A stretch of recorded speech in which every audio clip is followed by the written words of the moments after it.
اگر فرض کرو شدید پیاس لگی ہوئی ہے، شدید پیاس لگی ہوئی، گرمی کا موسم ہے، فریج میں پانی ٹھنڈا رکھا ہوا ہے، کمرے میں کوئی اور دوسرا آدمی دیکھنے والا موجود نہیں، اور مسلمان نے روزہ رکھا ہوا، پیاس لگی ہے، پانی موجود ہے، ٹھنڈا پانی ہے، تنہائی ہے، کوئی دیکھنے والا نہیں، لیکن کوئی مسلمان اس حالت میں اپنی پیاس کی وجہ سے پانی پینے پر آمادہ نہیں ہوگا۔ بلکہ اگر میں یہ کہوں تو شاید مبالغہ نہیں ہوگا کہ کوئی دوسرا آدمی اگر اس سے کہے کہ تمہیں میں 1,00,000 پاؤنڈ دوں گا اور تم اپنا یہ پانی پی لو، کوئی مسلمان مانے گا؟ نہیں مانے گا۔ کیوں نہیں مانے گا؟ اس واسطے کہ اس کے دل میں یہ بات ہے کہ میں نے روزہ رکھا ہوا ہے، اللہ تعالیٰ کے حکم کی بنیاد پر رکھا ہوا ہے، لہذا میرا کتنا ہی دل چاہ رہا ہو اور کتنی ہی مجھے خواہش ہو رہی ہو، کتنے مجھے لالچ دیے جا رہے ہوں، میں روزہ توڑوں گا نہیں۔ یہ کیا چیز ہے؟ کیا چیز ہے جو اسے روزہ توڑنے سے روک رہی ہے؟ یہ اس کی روح کے اندر جو اللہ تبارک و تعالیٰ کے ساتھ تعلق ہے، وہ ہے جو اس کو روزہ توڑنے سے روک رہا ہے۔ اسی کا نام تقویٰ ہے، اسی کا نام تقویٰ ہے۔ اسی لیے قرآن کریم میں فرمایا کہ یا ایھا الذین آمنوا کتب علیکم الصیام کما کتب علی الذین من قبلکم لعلکم تتقون، کہ ایمان والو تمہارے پر روزے فرض کیے گئے ہیں، کیوں؟ تاکہ تمہارے اندر تقویٰ پیدا ہو۔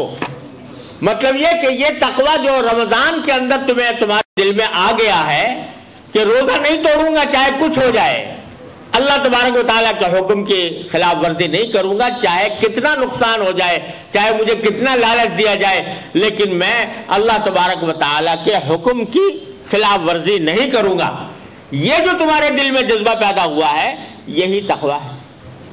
تو اسی کو آگے بڑھانے کے لیے، اس کی ٹریننگ دینے کے لیے اللہ تبارک و تعالیٰ نے یہ رمضان کا مہینہ بھیجا ہے، تاکہ تمہیں اس بات کی ٹریننگ حاصل ہو کہ اللہ کے حکم کے آگے اپنی خواہشات کو قربان کرنا پڑے گا تو قربان کروں گا، اپنے مفادات کو قربان کرنا پڑے گا تو کروں گا۔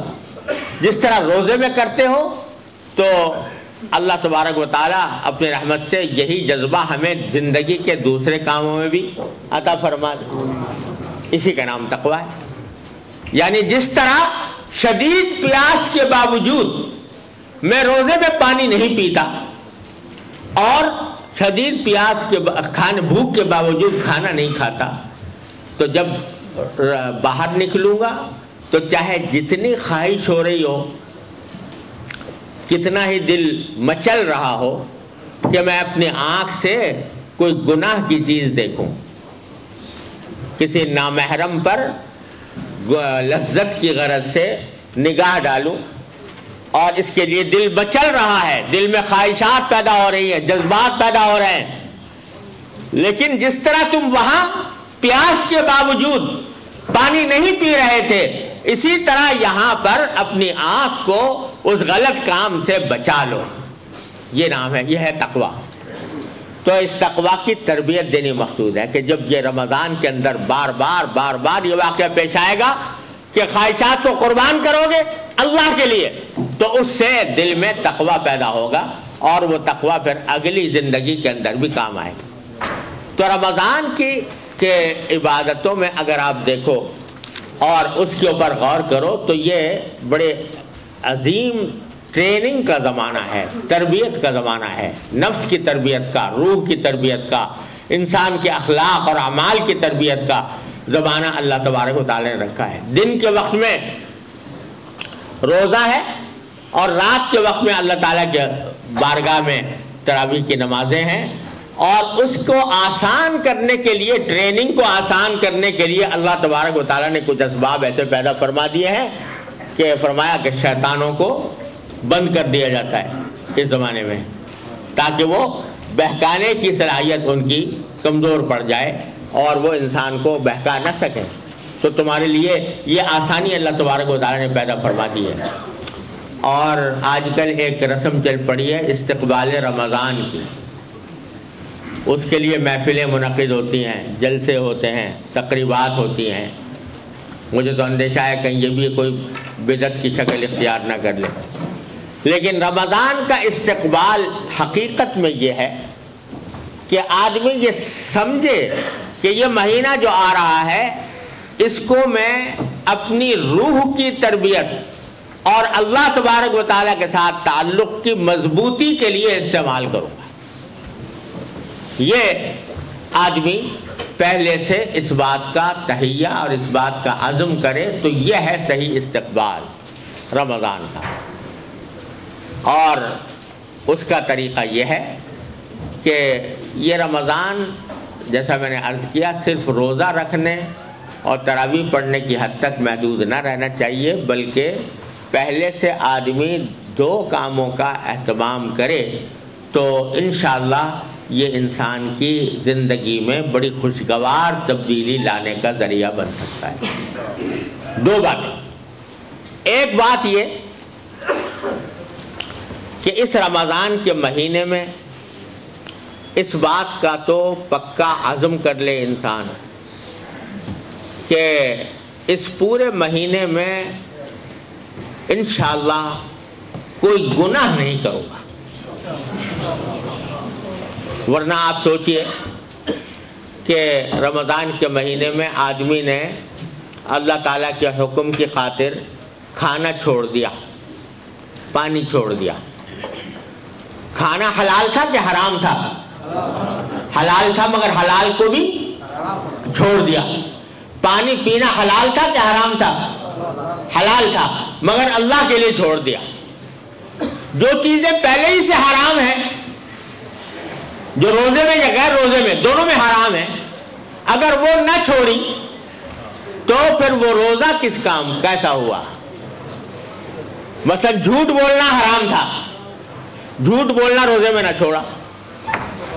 غیبت کرنا حرام تھا، غیبت کرنا روزے میں نہ چھوڑا.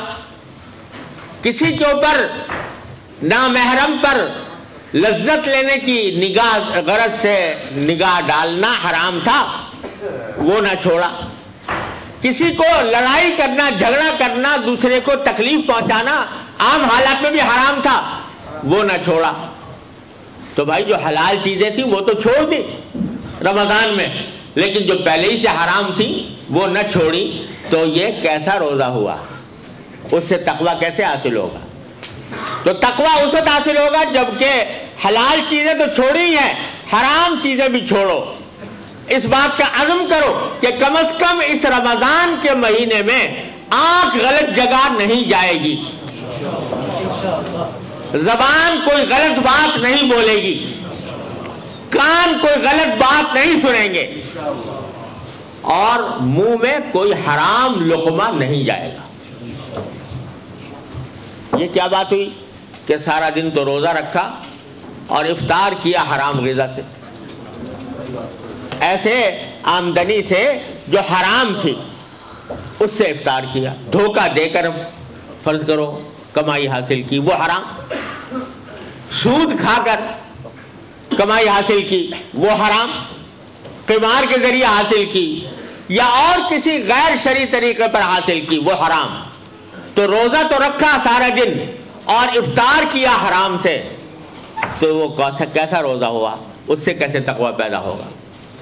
لہذا اس بات کا اہتمام کرو کہ اللہ تعالی ہم سب کو اس کی اپنے فضل و کرم سے توفیق عطا فرمائے. رمضان کا مہینہ اس طرح گزرے گا کہ کوئی گناہ نہیں ہوگا، اور اس کے لیے اپنی پوری ہمت کا مظاہرہ کرنا ہوگا کہ اسی طرح جیسے شدید پیاس میں پانی پینے سے پرہیز کرتے ہو، اسی طرح گناہ کے ارتکاب سے بھی پرہیز کر کے دیکھو کرو. تو یہ رمضان کا مہینہ اس کی تربیت اور اللہ تعالیٰ کے ساتھ تعلق مضبوط کرنے کا بہترین ذریعہ بنے گا. یعنی یہ تہیہ کر لیں کہ رمضان کا مہینہ اس طرح گزرے گا، اور اگر کسی کی آمدنی میں کچھ ناجائز عنصر شامل ہے،